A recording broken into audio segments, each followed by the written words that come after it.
Good morning students. आज मैं आपके सामने फिर से एपी के टॉपिक लेके आया हूँ अर्थमेटिक प्रोग्रेशन के। तो मैंने ऑलरेडी आपको बताया था कि अर्थमेटिक प्रोग्रेशन के बारे में ये क्या होती है, सीरीज़ होती है जिसमें हम क्या करते हैं, कोई भी जो सक्सीडिंग नंबर होता है उसको हम प्रोड्यूस करते हैं कोई डेफिनेट नंबर प्रीसीडिंग टर्म में ऐड करके। और एपी की जो मैंने आपको मेन बताया था कि एपी भी आपको एपी में ए मीन फर्स्ट टर्म और आपको कॉमन डिफरेंस का अगर आपको पता होगा तो आप कोई भी एपी के क्वेश्चन को आराम से सॉल्व कर सकते हो, इसमें कोई टेंशन की बात नहीं है। तो कुछ क्वेश्चन में हमें ए और कॉमन डिफरेंस दिया होता है, कुछ में नहीं दिया होता, तो हमने उनको निकालना होता है। तो उसको कैसे निकालेंगे ये भी हम आपको सिखाएंगे और उसी के बेस पर मैं आज आपको कुछ क्वेश्चन करवाने जा रहा हूँ कि आप इसको ध्यान से समझना और इसको प्रैक्टिस करना। एपी कुछ नहीं है, एपी निकल जाती है सिर्फ प्रैक्टिस करने से। तो देखो, तो आज ऐसे हमें क्वेश्चन दिया हुआ है, एपी का क्वेश्चन नंबर 6 है, इज -150 अ टर्म ऑफ 11852।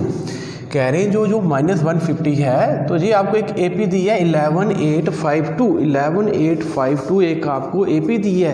कह रहे हैं क्या जो -150 है वो भी इसकी टर्म है या नहीं है, हमने इसको बताना है। तो इसके बताने के लिए तो सबसे पहले हम देखें गिवन में हमें क्या दिया होता है। गिवन में मुझे जो दी है, गिवन एपी क्या है, गिवन एपी है मेरी 11 8 5 2 एंड सो ऑन। तो हमने बताना है कि जो -150 है क्या ये इसका पार्ट है या नहीं है। तो इसके लिए हम क्या करेंगे, तो सबसे पहले मैंने आपको बोला था कि आपने यहाँ पर जो भी इंफॉर्मेशन है वो लिख देनी होती है। जैसे यहाँ पर हमारा A1 क्या है 11 mean first term, A2 8, A3 5, A4 2 है। तो अब हमारा मेन है कि हमने इसका A1 तो हमारे पास आ गया, फर्स्ट टर्म A आ गई। अब हमने कॉमन डिफरेंस निकालना है। तो कॉमन डिफरेंस का D का फार्मूला होता है A2 माइनस A1। तो A2 की वैल्यू थी 8 माइनस 11, तो हमें मिल गया -3। फिर हम करेंगे A3 माइनस A2, तो ये आ गया मेरा 5 माइनस 8 इक्वल टू -3। एक और चेक कर लेते हैं, A4 minus A3 that is 2 minus 5 equal to -3। तो अगर आप सारा देखो ध्यान से तो हमें यहाँ से क्या इन्फॉर्मेशन मिलती है कि A2 minus A1 equal to A3 minus A2 equal to A4 minus A3 equal to -3। Mean ये सबकी वैल्यू क्या है, सेम है। तो इसलिए जो हमारा कॉमन डिफरेंस है वो आ गया हमारा -3। तो कॉमन डिफरेंस हमारा क्या आ गया, -3 है। अब मेरे पास फर्स्ट टर्म भी है और कॉमन डिफरेंस भी मेरे पास है। तो मुझे बताना है क्या जो -150 है वो इसका पार्ट है, टर्म है या नहीं है। तो हम क्या करते हैं, हम इसको लेट करते हैं। -150 हम लिखते हैं let -150 be any term of the given AP. तो हमने इस -150 को क्या माना, कोई एनी टर्म माना लास्ट टर्म। तो हम इसको लिख सकते हैं देयरफॉर an इक्वल टू -150। तो अब हम यहाँ पर an का फार्मूला लगा देंगे। an कैसे निकालते हैं नंबर, तो वो हमारे पास फार्मूला बनता है a plus n-1 into D equal to -150। This simplifies a की जगह a की वैल्यू डाल दो, क्या थी 11 प्लस n को तो हमने फाउंड करना है, देखना है n-1 इंटू डी क्या था मेरे पास -3 equal to -150। This implies 11 plus, तो यहाँ पर जो -3 जब इसके साथ होगा तो आ जाएगा मेरा -3n plus 3 equal to -150। Up to here I think आपको समझ आ गया होगा। अब आगे देखो हम क्या करेंगे, इसी क्वेश्चन को जब हम इसको करेंगे सॉल्व आगे, दिस इम्प्लाइज, तो ये मेरा बन गया 11 plus into minus minus 11 minus 3n plus 3 equal to -150। तो ये आ गया हमारा 14 माइनस 3n इक्वल टू -150। 14 कहाँ से है, 11 और 3 को हमने सम किया तो हमारा 14 आ गया। तो अब हम क्या करते हैं, -3n इस 14 को हम ट्रांसपोज कर देते हैं, तो ये प्लस वाला जब ट्रांसपोज होगा तो इट बिकम माइनस, तो इसके साइन चेंज हो गए।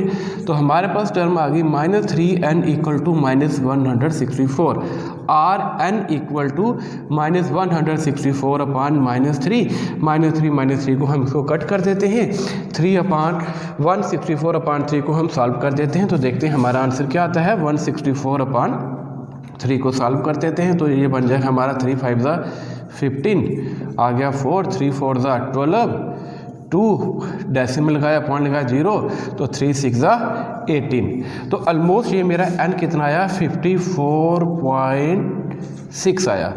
अब देखो, अब हम AP को अगर हम ध्यान से देखें तो AP में मेरे पास 11, तो 11 is a natural number, 8 is a natural number, 5 is a natural number, 2 is a natural number, लेकिन ये मेरा आया 54.6, ये नेचुरल नंबर नहीं है, ये डेसिमल नंबर है, इसको आप फ्रैक्शन नंबर ही बोल सकते हो। तो इसका मतलब कि जो -150 है वो इस AP की टर्म नहीं है। क्यों नहीं है? क्योंकि जो हमारा nth आ रहा है वो किस में आ रहा है, डेसिमल में आ रहा है। तो हम बोल सकते हैं कि -150 is not a term of this given AP। Okay my dear, तो आप यहाँ क्या बोलोगे, therefore -150 is not a term of the given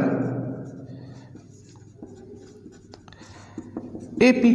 तो इनके हिसाब से पूछा है क्यों नहीं है, तो आपने बोल देना because it is not a natural number, ये नेचुरल नंबर नहीं है, सो इसलिए ये यहाँ इसकी AP नहीं है।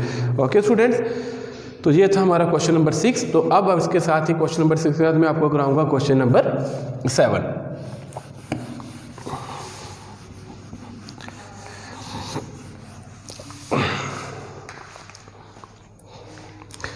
क्वेश्चन नंबर 7 एक्सरसाइज 5.2 का कह रहे हैं an AP consist of 50 term, कि आपको यहाँ पर ऑलरेडी समझ नया दिया क्या है कि आपको बोल रहे हैं कि एक AP है उसमें 50 टर्म है, मीन A1 A2 A3 सो करते A50 तक आपको A50 टर्म दी है। विच थर्ड टर्म इज 12, इसकी थर्ड टर्म कितनी दी है आपको, 12 दी है, और and the last term is 106, और आपको लास्ट टर्म 106 दी है, लास्ट टर्म आपको 106 दी है। लास्ट टर्म बोले तो कौन सी टर्म, लास्ट टर्म कौन सी टर्म है, टोटल टर्म देखो कि AP में कितनी दी है 50, इसका मतलब 50 टर्म दी है ना, तो 50 टर्म पे आपको लास्ट क्या दिया हुआ है, 106 दिया है। यहीं से आपने हिंट लेना और क्वेश्चन को सॉल्व करना है। अब हम करते हैं इस क्वेश्चन को सॉल्व।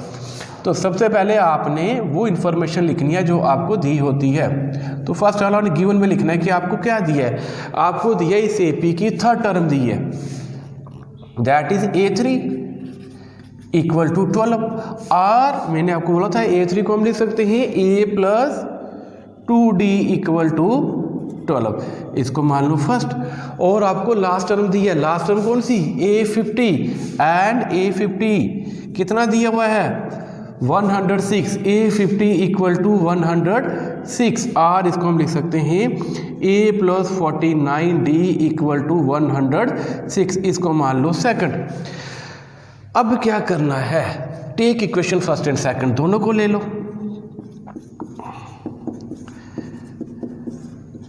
ठीक है। क्या है फर्स्ट और second, A plus 2D equal to 12 and A plus 49D equal to 106। ये आगे मेरे पास दो इक्वेशंस आ गई। तो हमने पीछे भी ऐसे क्वेश्चन किए थे, यहाँ पर हमने इसको लीनियर इक्वेशन इन 2 वेरिएबल के मेथड से सॉल्व किए थे। अब यहाँ पर हम अपना मेथड चेंज कर देंगे। हम यहाँ पर क्या करेंगे, यहाँ पर AP के लिए ना तो मेरे पास A है ना मेरे पास D है, AP के लिए हमें A और D चाहिए। तो A और D को निकालने के लिए हम यहाँ पर एक फार्मूला पुट करेंगे। कौन सा फार्मूला देखते चलिए, हम करते हैं subtract first from second, subtract first from second. तो first from second mean second को पहले लिखना है, तो ये आ जाएगा मेरा A plus 49D equal to 106, और फर्स्ट क्या आ जाएगी A plus 2D equal to 12। इसको हमने सब्ट्रैक्ट करना है, साइन चेंज हो जाएंगे, minus minus minus, A positive A negative cut हो गया। यहाँ से हमारा क्या आ गया, 49 से D से 2D गए 47D इक्वल टू 94, और हम लिख सकते हैं D equal to 94 upon 47 equal to 2।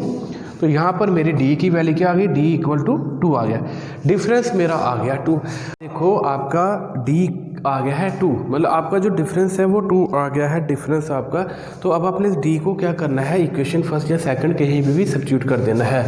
तो substitute D equal to 2 in equation first, आप सेकंड में भी कर सकते हो जहाँ आपका दिल करे, जैसे मैं यहाँ फर्स्ट में कर रहा हूँ। तो फर्स्ट इक्वेशन थी a + 2d, तो आ गया a + 2d इक्वल टू 12। तो यहाँ पर हम 2d में d की जगह क्या करेंगे, 2 पुट कर देंगे, तो ये हमारा आ जाएगा a की वैल्यू यहाँ पर देखो a + 2 × d कितना आया था हमारा, 2 आया था, इक्वल टू 12। तो ये आ गया this implies a + 4 equal to 12, this implies a equal to 12 - 4 equal to 8। तो a की वैल्यू यहाँ पर हमारी कितनी आ गई, 8 आ गई है।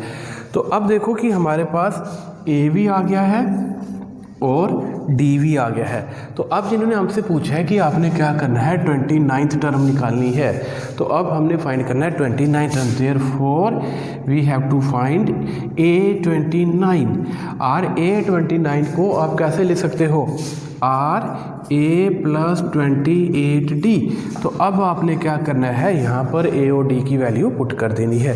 तो a की वैल्यू हमारी निकली है 8 + 28 × d की वैल्यू हमारी आई है 2, तो दैट इज आ गया 8 + 56 इक्वल टू 64। देयरफॉर जो हमारी 29 टर्म थी वो क्या थी, 64। Therefore a29 equal to 64। Okay my dear, इस तरह से आपने क्वेश्चन को करना है। अभी हम एक क्वेश्चन और करेंगे जिससे आपको थोड़ी और प्रैक्टिस हो जाएगी। तो इसको आप करते हैं रब।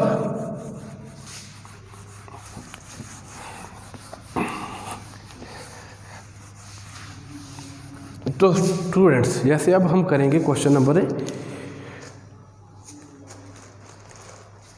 9 करते हैं। क्वेश्चन नंबर 9 को हमसे कह रहे हैं कि क्वेश्चन नंबर 9 क्या है, if the third and 9th term of an AP are 4 and -8। Mean आपको क्या दिया हुआ है, क्वेश्चन है इफ द थर्ड और थर्ड के साथ आपको कौन सी टर्म दी हुई है, 9th term of AP, third and 9th term of an AP। Third और 9th टर्म दी है आपको AP की कौन कौन सी, 4 और -8, 4 and -8 respectively. Okay my dear, कह रहे निकालना क्या है, कह रहे which term of this AP is 0, which term of this AP is 0, which term of this AP is 0। Okay, तो फर्स्ट अब हम क्वेश्चन को रीड करते हैं कि क्वेश्चन क्या है। क्वेश्चन है if the third and 9th term of an AP, कह रहे हैं कि आपको थर्ड टर्म भी दी है और 9th टर्म भी AP की दी है। तो हमें बताना है इस AP की कौन सी टर्म होगी जो 0 होगी। मीन जैसे थर्ड टर्म A3 हमें दिया है 4 और 9th टर्म मीन A9 हमें दिया है -8। कह रहे हैं इसी तरह कोई एक टर्म होगी, वो क्या होगी, 0 होगी। क्या मतलब वो A4 हो, A18 हो, A100 हो, तो हमने उसको फाइंड करके बताना है। तो इसके करने से पहले देखो हम वापस अपना वही फार्मूला लगाएंगे। गिवन जो हमें दी है वो लिखना, हमें क्या दिया वहीं से हमारे क्वेश्चन निकलेंगे। गिवन में हमें थर्ड टर्म दी है, थर्ड टर्म को हम बोल सकते हैं, लिखते हैं इधर third term of AP equal to 4 दी हुई है। थर्ड टर्म को हम लिख सकते हैं A3, इसका मतलब A3 हमें 4 दिया हुआ है और A3 तो आपको पता है ये कैसे लिखना है, A + 2D और A + 2D equal to 4। Okay, इसको हम मानेंगे फर्स्ट। और उसके बाद हमें क्या दिया, 9th टर्म, तो यहाँ पर हम लिखते हैं 9th टर्म ऑफ AP हमें क्या दी हुई है, 9th टर्म हमें AP दी हुई है -8 इक्वल टू -8। तो mean 9th term mean A9 equal to -8 और A9 को हम लिखेंगे A + 8D इक्वल टू -8। ये आ गई हमारी सेकंड। सेम क्वेश्चन जो हमने अभी इधर किया था वही फार्मूला हम यहाँ पर अप्लाई करेंगे। हम क्या करेंगे, सब्ट्रैक्ट करते हैं, subtract equation first from second, we get first को करते हैं तो हमारे पास आ जाएगा a plus 8d equal to -8 and a plus 2d equal to 4। तो सब्ट्रैक्ट करते हैं, साइन बिकम चेंज होंगे, ये कैंसिल हो गया। यहाँ पर आ गया 6d इक्वल टू -12, क्योंकि ये माइनस था, माइनस माइनस प्लस हो गए। तो यहाँ पर आ गया or D equal to -12/6 equal to -2। Therefore यहाँ पर हमारी d की वैल्यू आ जाती है -2। ओके माय डियर, अब हमारे पास d आ गया है। अब हमने क्या करना है, d की वैल्यू को किसी भी एक इक्वेशन में पुट करना है। क्या निकालने के लिए? यस, a निकालने के लिए। हम इसके क्या करेंगे, a निकालेंगे।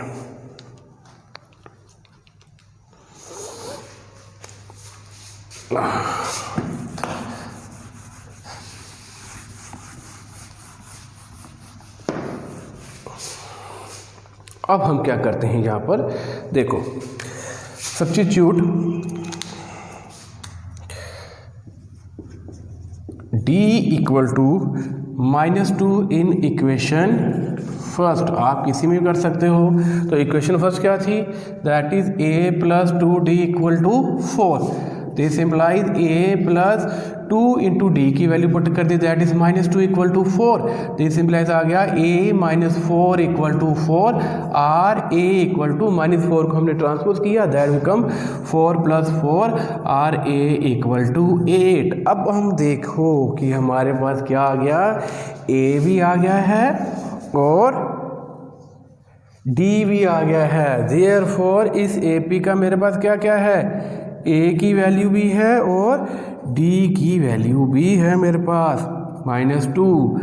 अब जब a और d आ जाए तो हमें कोई भी क्वेश्चन दिया होगा, मैंने बहुत बार बोला है कि वो आपका आराम से हो जाएगा।